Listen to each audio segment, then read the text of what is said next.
Será que a profecia de Daniel 11:40 já se cumpriu? Quem é o rei do sul ali em Daniel 11:40? Esse será o tema do nosso estudo nessa hora, aqui nesse vídeo que nós vamos fazer.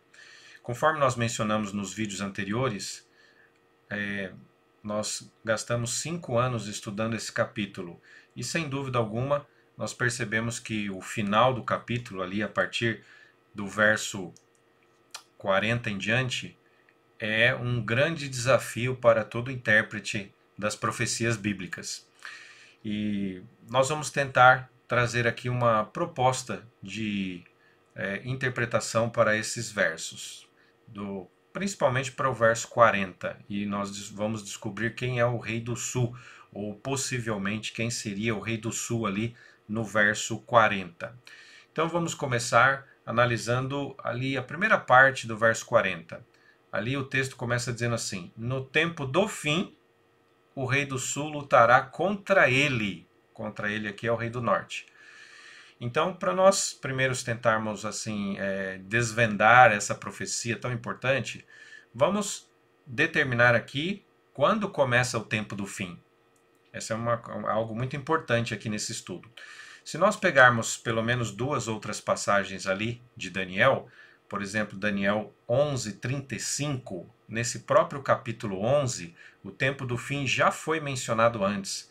Lá no verso 35 diz assim: alguns dos sábios cairão para serem provados, purificados e limpos, até o tempo do fim, porque se dará ainda no tempo determinado.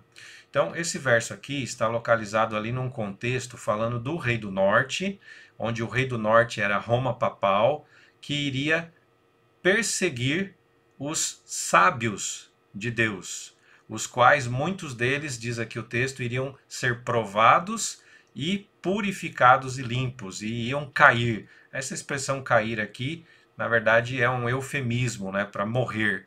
Então seriam perseguidos e até mortos. E nós vimos aí que na Idade Média a Inquisição acabou cumprindo esse papel aí e cumpriu essa profecia, né? O rei do norte, através Roma papal, através da Inquisição, acabou perseguindo muita gente. E eles iam fazer essa perseguição até o tempo do fim. Então, se nós agora localizarmos a história, formos para a história, nós vamos ver que a perseguição da Inquisição, ela durou até o ano 1798. Até 1798, até o momento em que a Roma papal perdeu o seu poder temporal, quando recebeu ali um golpe mortal, né? Quando as tropas de Napoleão entraram, invadiram Roma, aprisionaram o Papa Pio VI e também confiscaram as terras, enfim, ali Roma perdeu todo o poder que ela tinha, toda a supremacia, principalmente o poder temporal.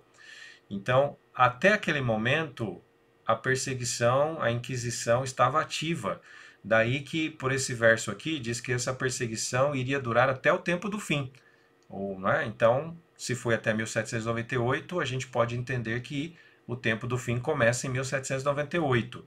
Um outro texto interessante também no livro de Daniel é Daniel 8, verso 14. Até 2300 tardes e manhãs e o santuário será purificado. E aí no verso 17 diz que essa visão se refere ao tempo do fim.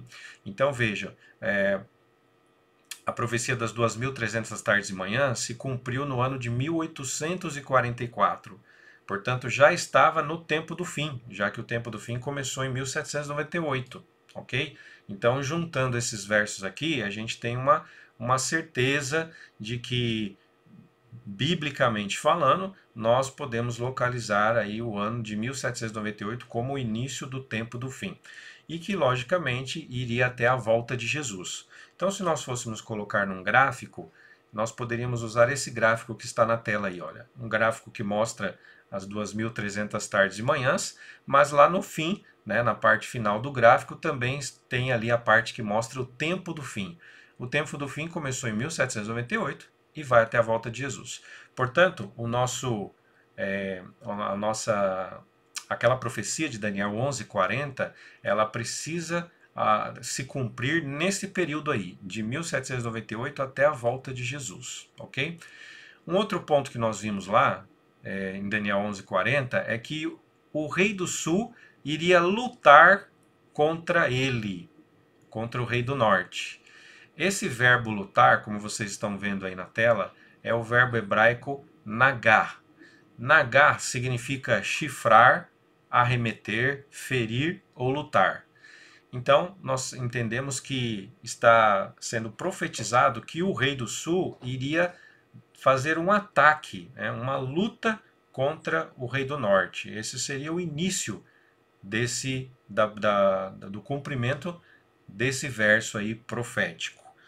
Muito bem. Lembrando que esse verso aí, nagar, normalmente ele é colocado no sentido de luta, luta física mesmo, ok?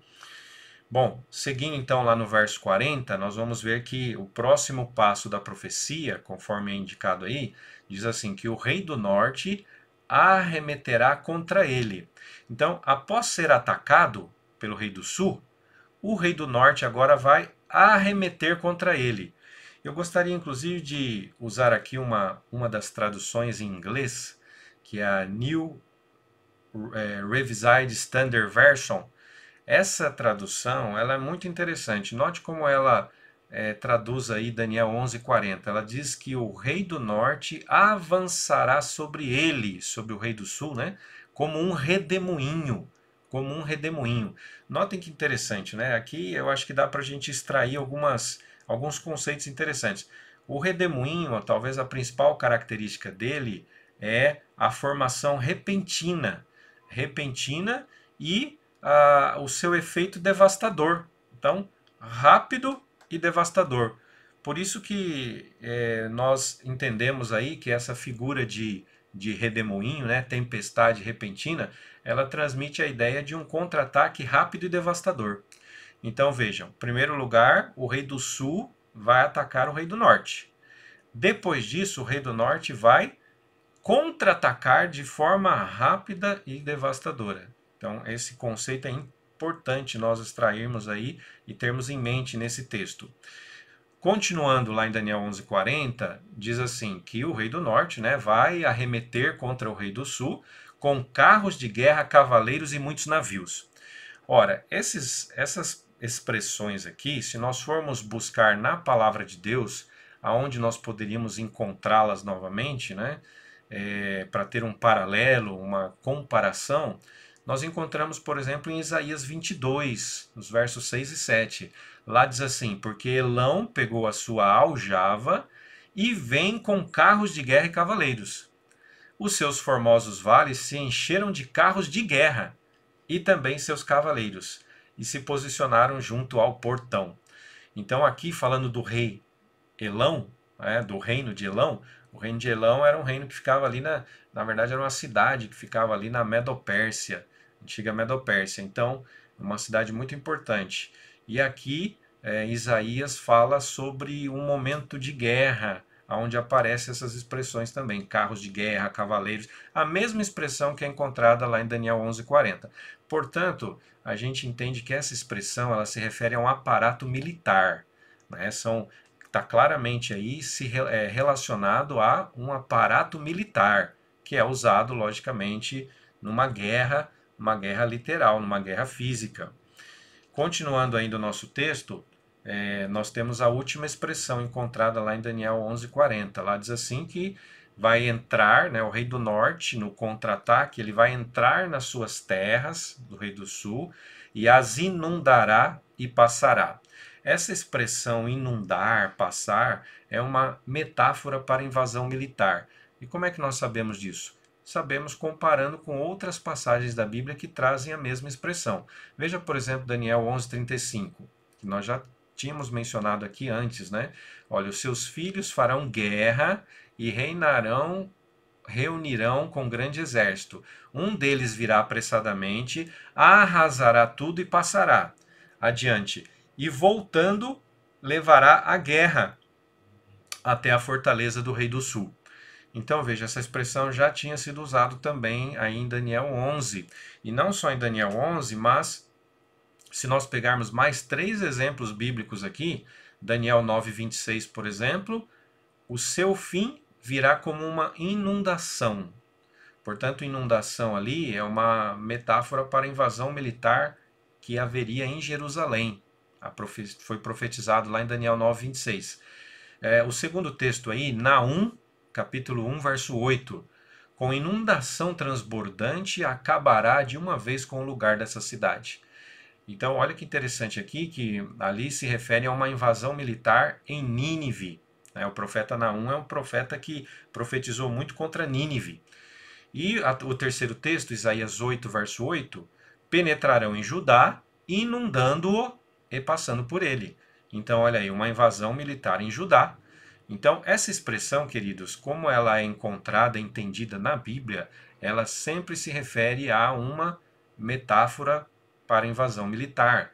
Portanto, nós acreditamos que em Daniel 11:40 nós também estamos falando de uma metáfora para invasão militar. Então notem que os elementos desse verso, eles apontam para um cumprimento mais literal dessa profecia, porque ali é encontrado verbos que falam de luta física, é encontrado expressões referindo-se a um aparato militar e também metáfora para invasão militar.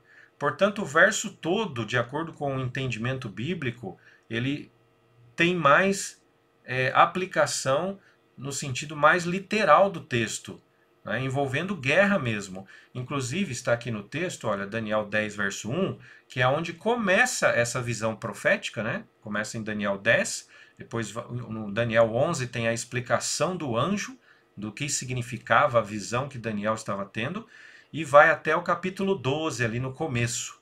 É uma visão só. Então lá no início, em Daniel 10, verso 1, notem vocês, tem duas traduções aí na tela, né? Se nós pegarmos a da direita aí, que é a Nova Versão Internacional, no terceiro ano de Ciro, rei da Pérsia, Daniel, chamado Beltesazar, ele recebeu uma revelação. E a mensagem era verdadeira e falava de uma grande guerra. Então, ou seja, a visão que Daniel recebeu, essa quarta visão profética do livro de Daniel, ela é uma visão cujo tema principal é uma grande guerra. Lembrando que esse adjetivo grande aí, no hebraico, é a palavra gadol. E gadol se refere sempre a grande no tamanho ou na importância.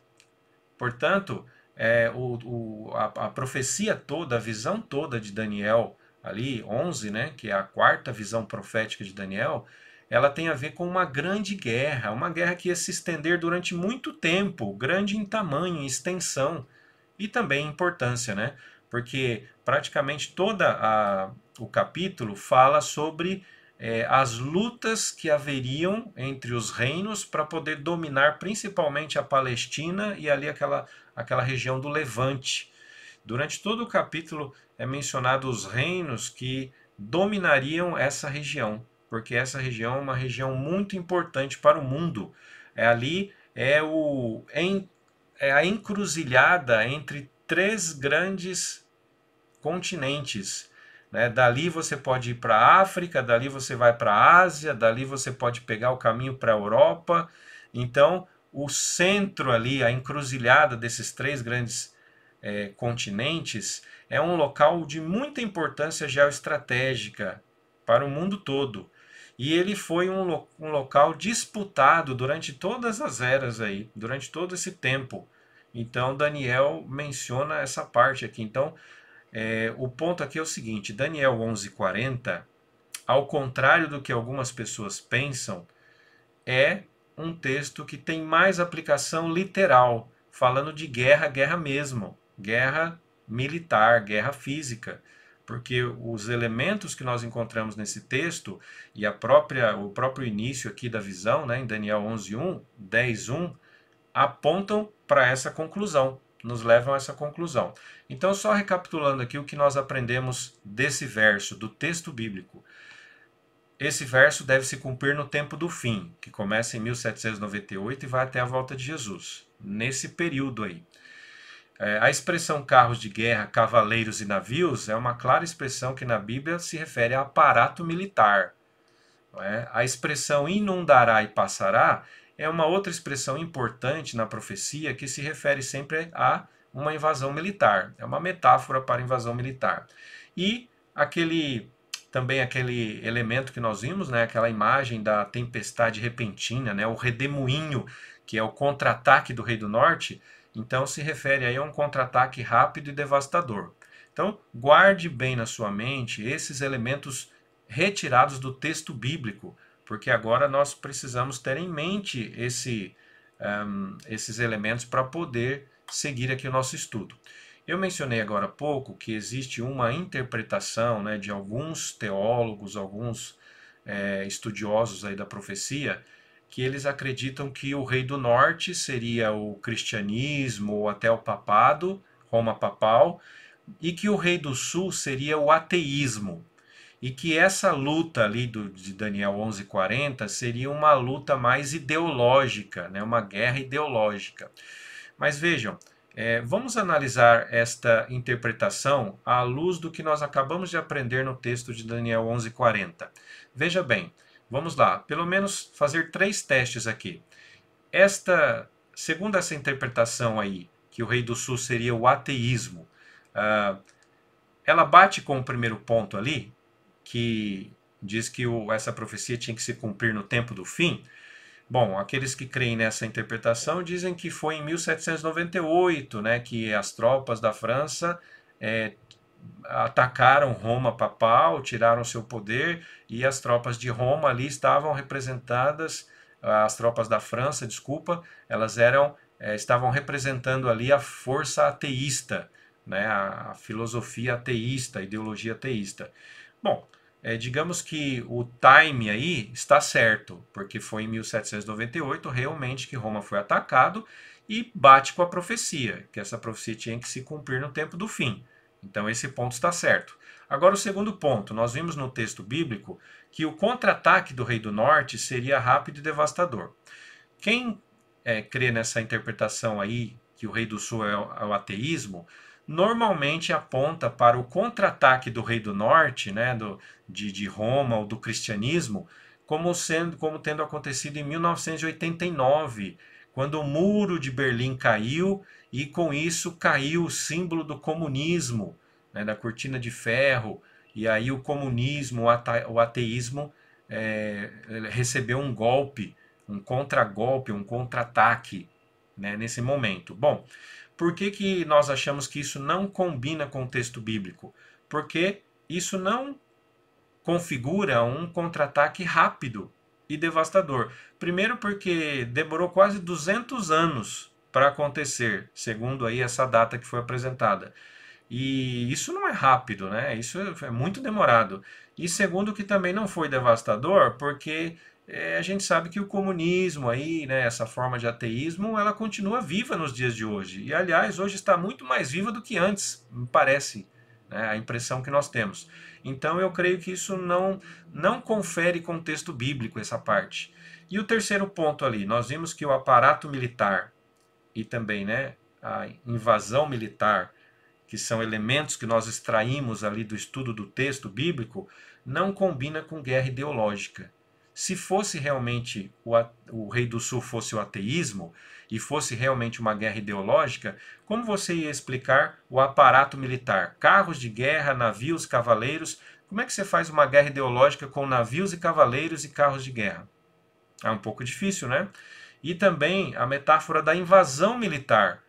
Se é uma guerra ideológica, não tem invasão nenhuma. Então veja, esse elemento também não passa no teste. Não está de acordo com o texto bíblico. Daí que, particularmente, eu não acredito nessa interpretação, que o Rei do Sul seja o ateísmo. Muito bem, seguindo aqui o nosso estudo, eu gostaria de mencionar aqui o texto agora que Ellen White escreveu no livro Testemunhos para a Igreja, volume 9, página 14. Ela escreveu pouca coisa sobre Daniel 11. Tem 3 textos aí, 3 ou 4 textos apenas, que se resumem a um parágrafo cada um. Mas esse texto aqui é interessante. Ela diz assim, ó, o mundo está agitado pelo espírito de guerra. A profecia do capítulo 11 de Daniel atingiu quase o seu cumprimento completo. Logo se darão as cenas de perturbação das quais falam as profecias. Então vejam vocês que ela está primeiro falando sobre o espírito de guerra do mundo.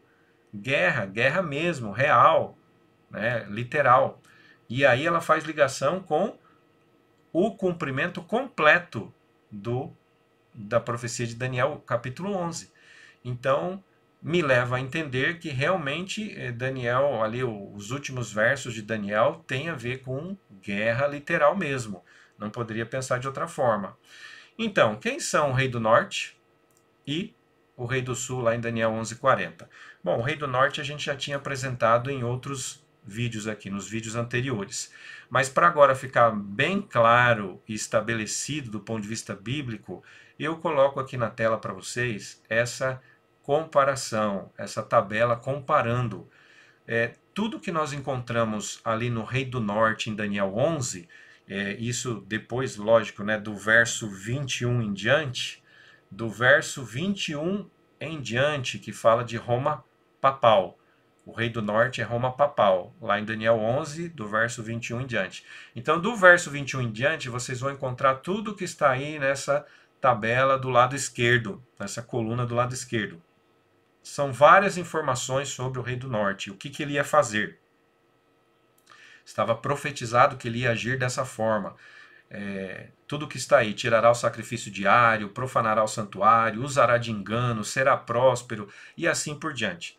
Se você comparar com a tabela da direita, né, a coluna da direita, ali nós encontramos a profecia de Daniel 8, que é a terceira visão profética de Daniel. Ali nós tínhamos visto sobre o chifre pequeno representando Roma, né, Roma imperial e depois Roma papal também. E a parte que fala de Roma papal está aí também na tela, e como vocês podem ver, tudo o que nós encontramos lá em Daniel 11, do rei do norte, referindo-se a Roma papal, nós também encontramos em Daniel 8, quando fala do chifre pequeno, referindo-se a Roma papal também. Então, isso aqui não é uma simples coincidência. Isso aqui é um marcador bíblico, um marcador aqui para a nossa interpretação muito importante, interpretação da profecia. É para deixar sem sombra de dúvida esclarecido que o rei do norte, lá em Daniel 11, na parte final do capítulo, sem dúvida é Roma papal. Não há dúvida nenhuma disso, nenhuma, né? Todos os estudiosos da Bíblia hoje têm certeza que o rei do norte, lá em Daniel 11, na parte final, é Roma papal. Mas agora, quem então seria o rei do sul? Nós já vimos aí, estudamos o capítulo, né? Tivemos uma visão geral primeiro, depois nós vimos uma parte ali estudando o rei do sul, dos versos 25 a 30. E agora que nós chegamos a esse ponto, não há dúvida nenhuma de que falta só nós esclarecermos agora quem é o rei do sul no verso 40. Quem é o rei do sul? Que haveria de fazer um ataque à Roma papal. Quem é o rei do sul? Bom, lá nos versos 25 a 30, nós vimos no texto anterior, no vídeo anterior, nós vimos aqui e deixamos estabelecido que o rei do sul, naqueles versos, era o califado abássida, o califado sunita abássida, lá da época das cruzadas. E a última vez que apareceu mencionado o rei do sul foi no verso 30. Depois ele só reaparece agora no verso 40, que é o verso que nós estamos estudando. Então, se ele só reaparece agora, a pergunta que nós fazemos é a seguinte: quem é o rei do sul? Será que ele tem alguma relação com o verso 30, que foi a última vez que foi mencionado o rei do sul? Se lá era o califado abássida, será que o verso 40 aponta talvez para o herdeiro do califado abássida, o herdeiro atual do califado abássida? Será que existe algum herdeiro atual do califado abássida? Existe uma sequência, uma relação entre eles? Então, lembrando aqui, o califado abássida está aí, dos versos 25 a 30, é o rei do sul, nós já estudamos, e especialmente duas batalhas que o rei do norte, Roma papal, se envolveu com o califado abássida, os versos 25 e 26, a batalha de Antioquia que nós estudamos, e depois o verso 30 lá, né, 29 e 30, que é a batalha lá no Egito, em Cairo, os exércitos de Roma tentando conquistar aquela região ali, e tudo isso aí pertencia ao califado abássida antigamente, tá bom? Então, seguindo aqui o nosso estudo, eu coloco aí essa possibilidade. O rei do sul, será que poderia ser um herdeiro do califado abássida? Existe algum herdeiro atual do califado abássida? Essa é a pergunta que nós fizemos ao fazer o estudo deste capítulo. Vamos relembrar um pouquinho da história aqui. Quando o califado abássida deixou de existir, passou algum tempo e logo surgiu um outro califado sunita ali em toda aquela região ali do norte da África, da Palestina, do Levante, envolvendo também a Turquia, que foi o Império Otomano. O Império Otomano também se transformou num califado, um califado sunita. E o Império Otomano teve o seu auge aí em todo esse tempo aí que vocês estão vendo na tela, e ele deixou de existir logo após a Primeira Guerra Mundial. A Primeira Guerra Mundial selou o destino desse califado otomano, né, o Império Otomano, e aí eles perderam todo o poder ali. Então eles deixaram de existir. Logo depois da Primeira Guerra Mundial. Bem, fazendo um apanhado histórico aqui, para nós fazermos uma ponte para chegarmos até nossos dias. Depois que o Império Otomano, o Califado Otomano deixou de existir, lá no Egito surgiu um homem, um professor chamado Hassan el-Banna. Hassan el-Banna, como vocês estão vendo aí, ele fundou um grupo chamado Irmandade Muçulmana em 1928. E o objetivo dele era, através dessa Irmandade Muçulmana, tentar restaurar um califado sunita, porque o califado otomano tinha sido derrotado na Primeira Guerra Mundial, ok? Então, em 1928, surgiu essa Irmandade Muçulmana. Logo depois, alguns anos depois, na sua luta por esse objetivo, ele acabou sendo morto ali no Egito. E no seu lugar levantou-se esse homem aí, um ideólogo egípcio, né? Said Qutb. Said Qutb. Ele também se tornou líder da Irmandade Muçulmana e a partir de 1949, e ele acabou desenvolvendo um radicalismo maior. E foi ele que adotou o conceito da jihad. Jihad quer dizer luta armada, né? Contra os infiéis. Ele adaptou essa ideia da jihad para uma luta armada contra os infiéis. E quem são os infiéis na visão dos sunitas? Os infiéis são todos os xiitas, são também todos os cristãos, são também os judeus, são também aqueles seculares, né? Que não têm religião nenhuma, são apenas seculares. Todos esses são infiéis para os sunitas, especialmente para aqueles que têm um radicalismo maior. E no objetivo dele, o objetivo dele era conquistar aí, estabelecer a Sharia. A Sharia seria um governo baseado nas leis restritas do Alcorão, certo? Então esse era o objetivo desse homem. Ele perseguiu isso com a Irmandade Muçulmana, ok? E a Irmandade Muçulmana, ela se desenvolveu muito aí no mundo árabe ali do Oriente Médio. Bem, dando um salto aí então agora, né, de 1949, que nós mencionamos aí, quando esse último líder mencionado assumiu a Irmandade Muçulmana, houve algumas ramificações da Irmandade Muçulmana e apareceram outros grupos sunitas também. Então, dentro do sunismo, né, do Islã, há algumas ramificações. Existem algumas outras, inclusive. Eu coloquei 3 aqui na tela, que é a Irmandade Muçulmana, o Wahhabismo e também o Salafismo.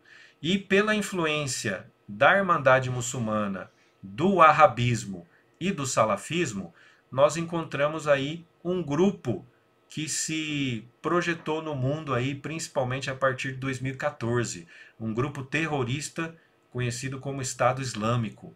O Estado Islâmico adotou aí um califado, né, estabeleceu um suposto califado em 2014 e estudando um pouquinho sobre o Estado Islâmico, esse livro que está aí, a capa do livro está aí na tela, e na página 33 e também na página 34, nós descobrimos aí uma coisa importante para o nosso estudo.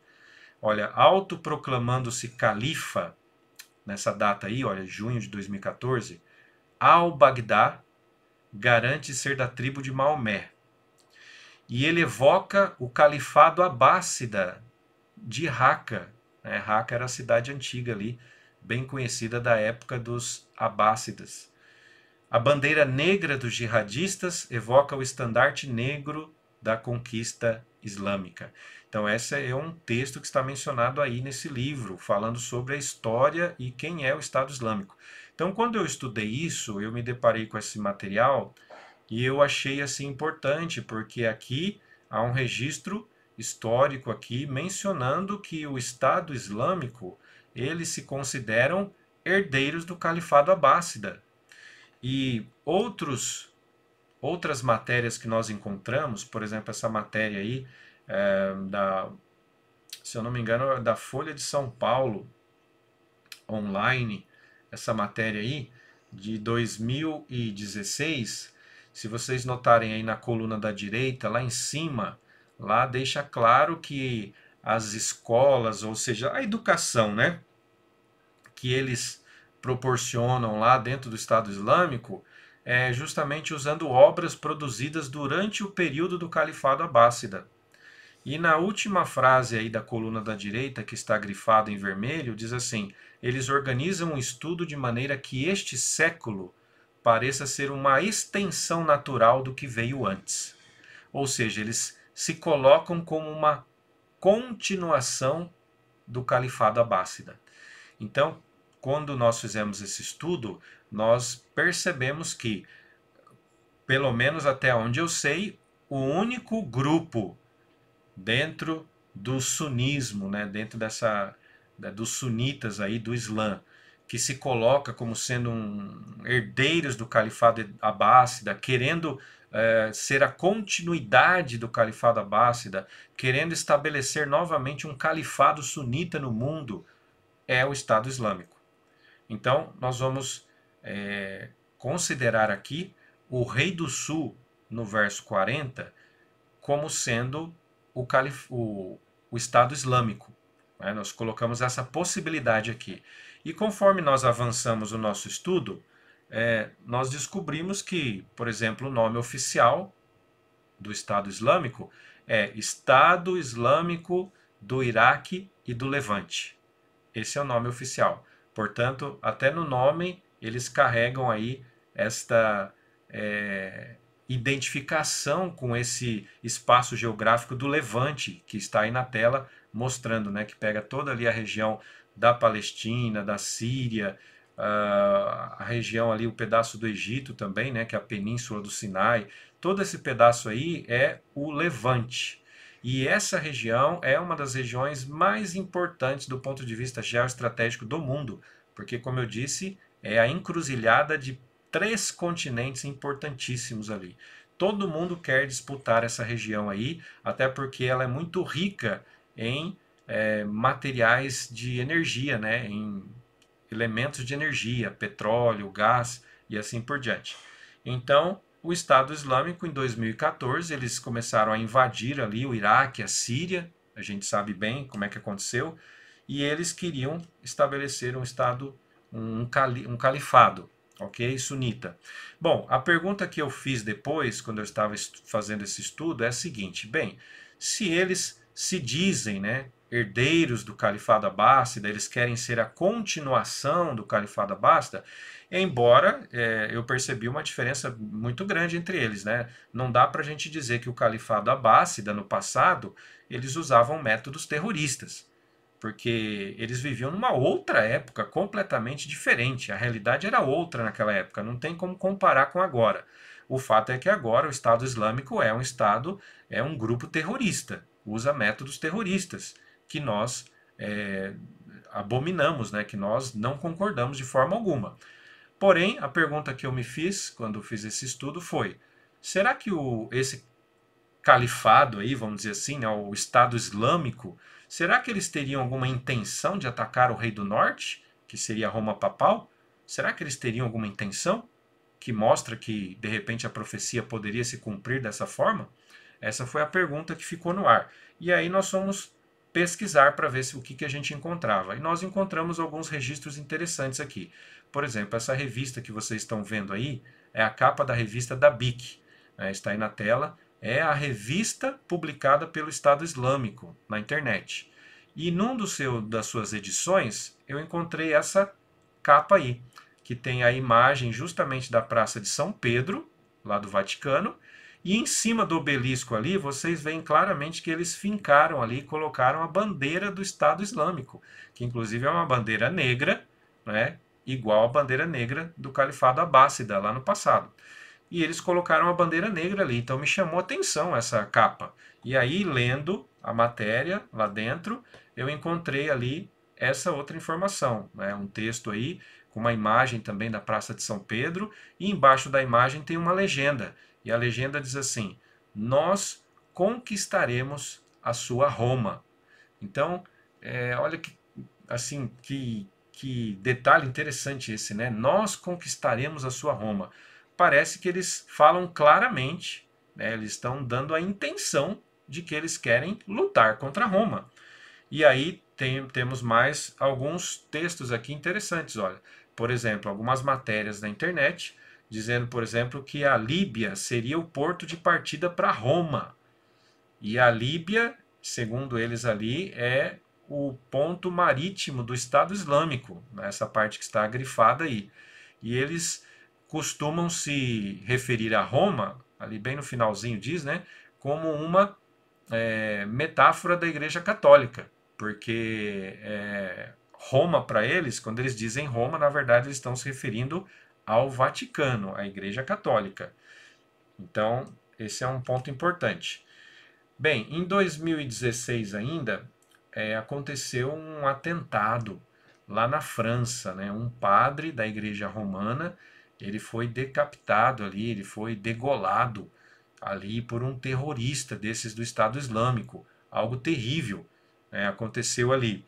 E logo após esse incidente, o Papa Francisco disse que o mundo estava em guerra por causa desse atentado do Estado Islâmico. E eu achei interessante as palavras dele. Ele disse assim, ó: nós tivemos a guerra de 1914, que seria a Primeira Guerra Mundial.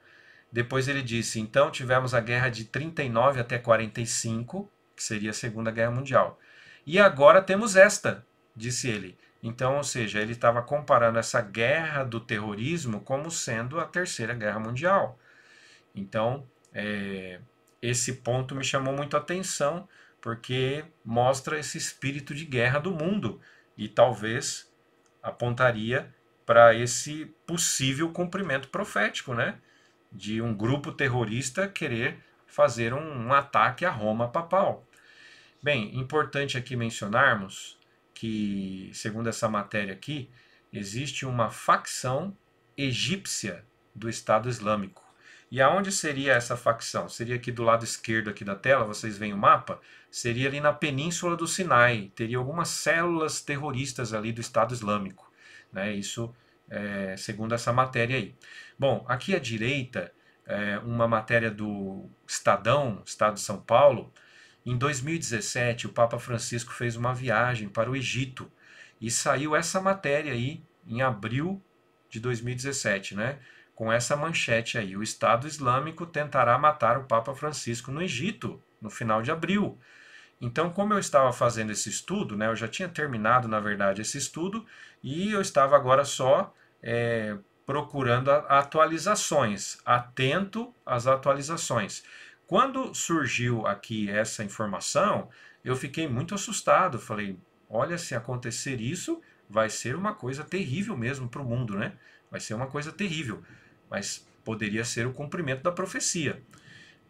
Bem, o Papa viajou para o Egito e apesar de todos os cuidados ali, de todas as preocupações, né, e perigos, não aconteceu nada ali. Seguindo aqui o nosso estudo, à esquerda aqui, o Estado Islâmico sugere a Itália como sendo o próximo alvo de atentados terroristas. Isso em 2017 já se falava, ok?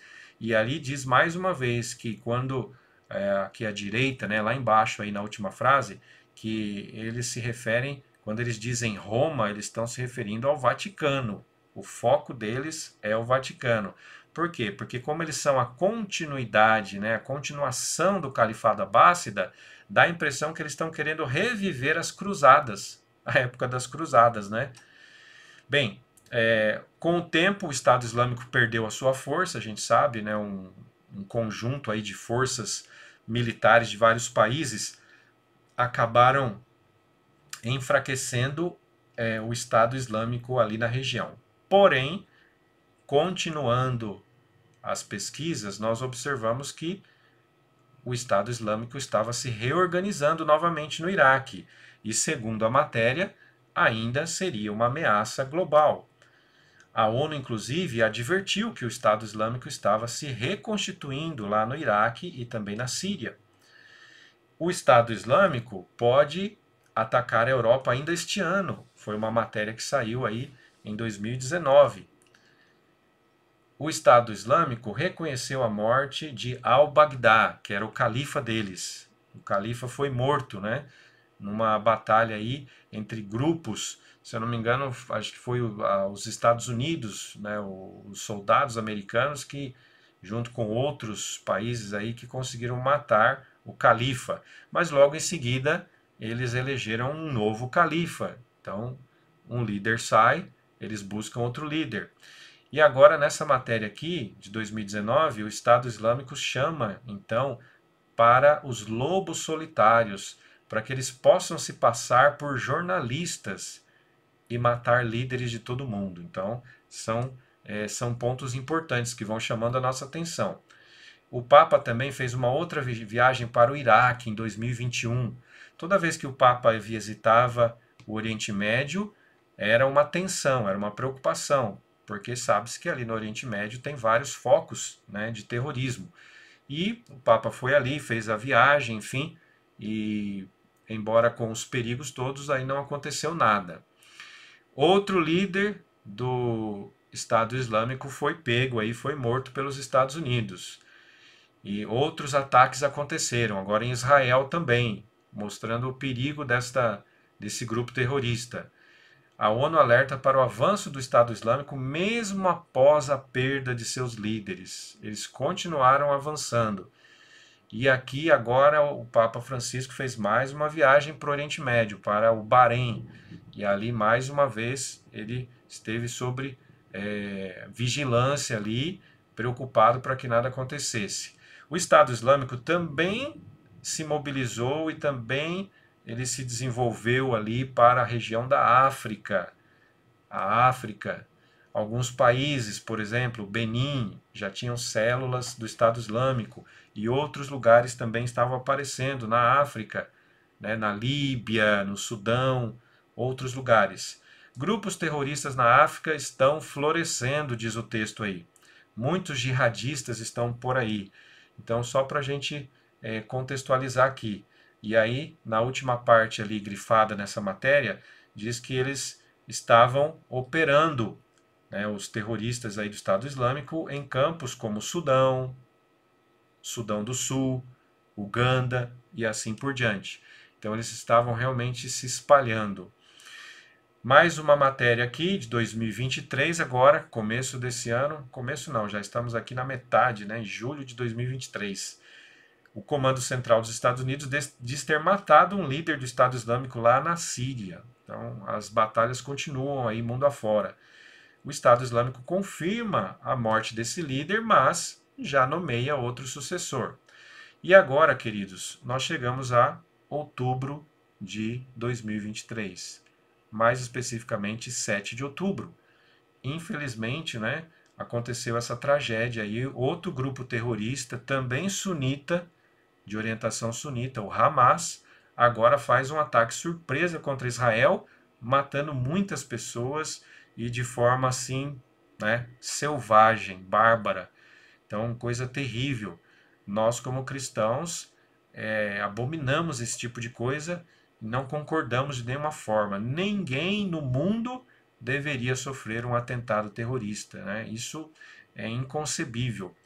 E infelizmente aconteceu isso e agora estamos aí num clima de guerra no mundo, né? E a agitação está forte. Agora os Estados Unidos já estão com 2 porta-aviões lá perto de Israel, para poder ajudar Israel, e muitas ameaças daqui e dali, pronunciamentos de líderes do mundo, né? O líder da Rússia se pronunciou, da China se pronunciou, da Turquia se pronunciou, né? O líder da Igreja Romana se pronunciou, dos Estados Unidos também, da França, enfim, de vários lugares ali, e todo mundo apreensivo com essa situação que está no mundo.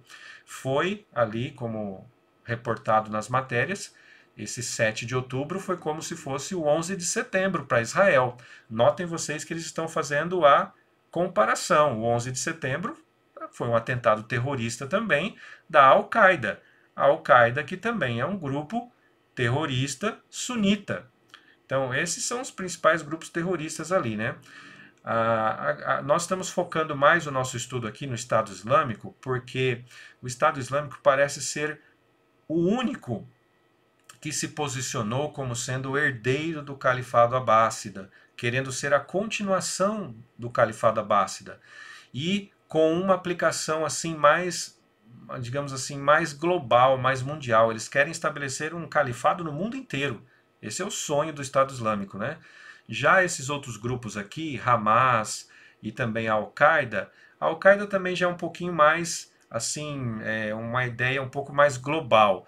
O Hamas é muito localizado, né? Parece que o alvo deles realmente é Israel. Mas, enfim, todos são terroristas e são de orientação sunita, ok? Nem todos os sunitas no mundo são terroristas, obviamente. Nem todos os xiitas do mundo são terroristas. Mas dentro dos xiitas e dentro dos sunitas existem alguns grupos aí que são terroristas. Então, o fato de se relembrar aqui do 11 de setembro faz essa ligação, faz o mundo reviver de novo essa questão de terrorismo, atentados terroristas, né? Lembrando da Al-Qaeda, já lembrando do Estado Islâmico de novo. Notem que o Macron, presidente da França, visitou recentemente lá Israel, e lá ele pediu para que a coalizão internacional que combate o Estado Islâmico lute também contra o Hamas. Então note digamos assim, as convergências aí do tema, né? O assunto lá é o Hamas, mas ao mesmo tempo se coloca na mesa o Estado Islâmico, a menção do Estado Islâmico.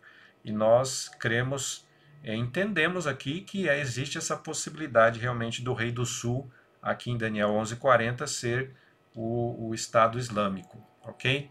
Bem, hoje é dia 29 de outubro, dia que eu estou gravando aqui esse vídeo. 29 de outubro de 2023. Mais do que nunca, o clima no mundo está propício para a guerra, infelizmente. E, lembrando do texto que Ellen White mencionou também, né? O mundo está agitado pelo espírito de guerra.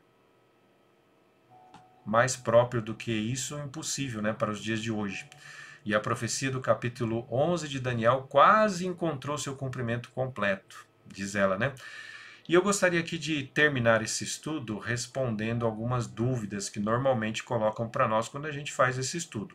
As principais, pelo menos, tá bom? Então, rapidinho aqui, vamos ver. Bem, se essa possibilidade do Rei do Sul ser o Estado Islâmico e de eles atacarem Roma Papal, como que Roma faria um contra-ataque se Roma Papal não tem exércitos? Essa é uma das perguntas que nos fazem. Então eu devo lembrar você, que é estudioso das profecias bíblicas, que lá em Daniel capítulo 7, verso 8, já aconteceu algo parecido. Lá em Daniel 7 tem o chifre pequeno, a ação do chifre pequeno, que era Roma Papal, dizendo que Roma, o chifre pequeno, ia arrancar 3 chifres daqueles 10. Eram 10 reinos, referindo-se às 10 tribos bárbaras, e Roma Papal, o chifre pequeno, ia arrancar 3 chifres. E realmente arrancou. Foram os 3 chifres, as tribos bárbaras que eram arianas, e foram arrancadas por influência de Roma. E lá também Roma não tinha exércitos. Nunca teve exército. E eu pergunto, então como que lá a profecia se cumpriu? Lá se cumpriu porque Roma, ela utilizou os exércitos do Império Romano e também dos francos para conquistar o seu objetivo. Então Roma, na verdade, influenciou, né, assim, abriu mão, ou abriu não, ela conseguiu influenciar e ter o apoio ali dos exércitos romanos e dos francos também para poder arrancar esses 3 chifres ali, as 3 tribos arianas. Bem, se isso já aconteceu no passado, então a minha resposta é: hoje também pode acontecer. O contra-ataque de Roma papal hoje poderia ser justamente utilizando também exércitos, por exemplo, dos Estados Unidos e da OTAN, que são muito aliados a Roma papal, certo? Então, essa é a resposta que a gente faz para essa objeção aí. Inclusive, tem esse livro aqui na internet do historiador Procópio, Procópio de Cesareia. Ele foi um historiador antigo, lá da época, justamente quando Roma arrancou os 3 chifres, né, bárbaros ali, e ele escreveu esse livro, História das Guerras. Nessa edição aí em espanhol, você acha essa edição na internet. E se você ler atentamente aí esse texto que eu coloquei na tela, aí descreve o que aconteceu. Né? Um homem muito importante chegou para o imperador Justiniano, alertando ele que era muito perigoso e sem sentido ir para a guerra, ia ter muita perda de pessoas, de vidas, recursos financeiros, não valia a pena ir para a guerra. Só que, ao mesmo tempo, logo depois, um dos sacerdotes da Igreja Romana apareceu também e fez uma visita para o imperador Justiniano. E esse sacerdote diz que teve uma visão de Deus. E Deus deu uma visão para ele, para que ele fosse lá e advertisse o imperador Justiniano que não era para ele ter medo.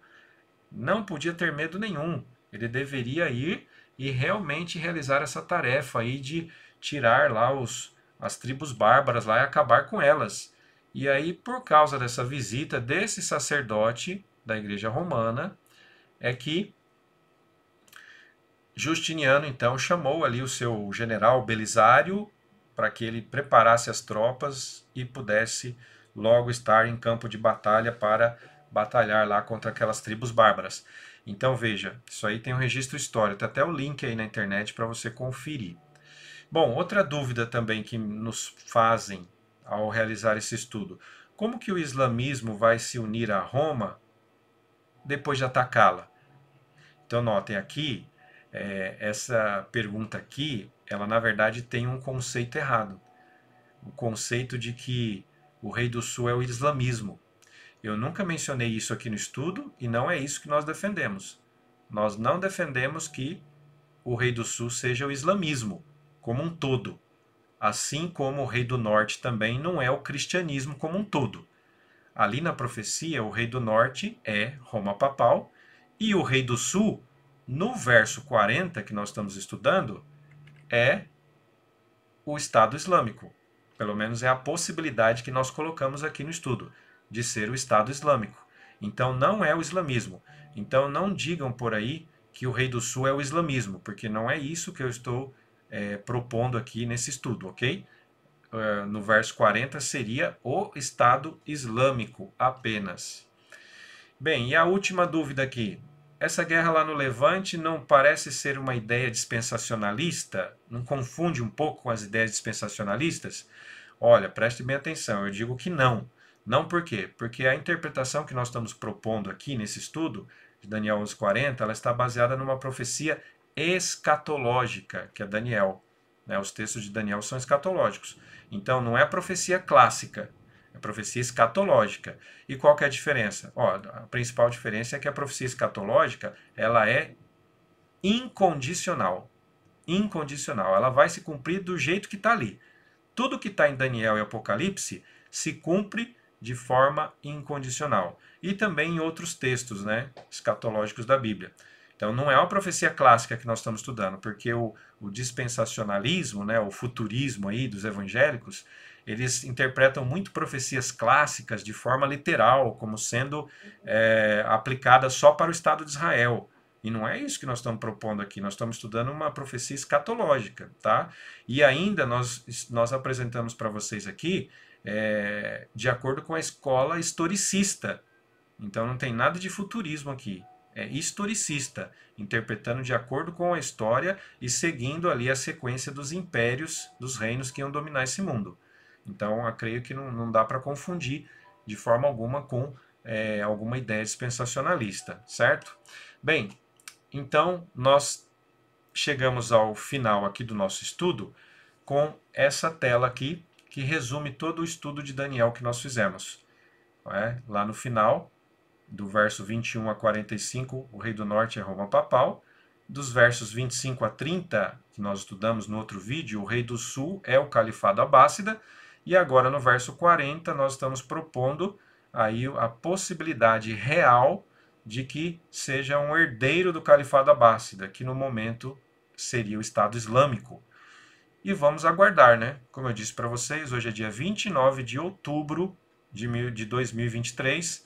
Vamos aguardar para ver se realmente as coisas vão se cumprir dessa forma como nós estamos propondo aqui nesse estudo.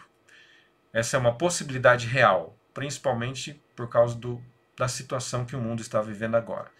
E se for isso, realmente que nós tenhamos sabedoria, né, de Deus para poder entender o momento que nós estamos vivendo. E vamos, claro, aguardar muito em breve aí a volta de Cristo Jesus. Que Deus abençoe você. Depois, nos próximos vídeos, nós vamos gravar aí sobre os outros versos, 41, 42 e assim por diante.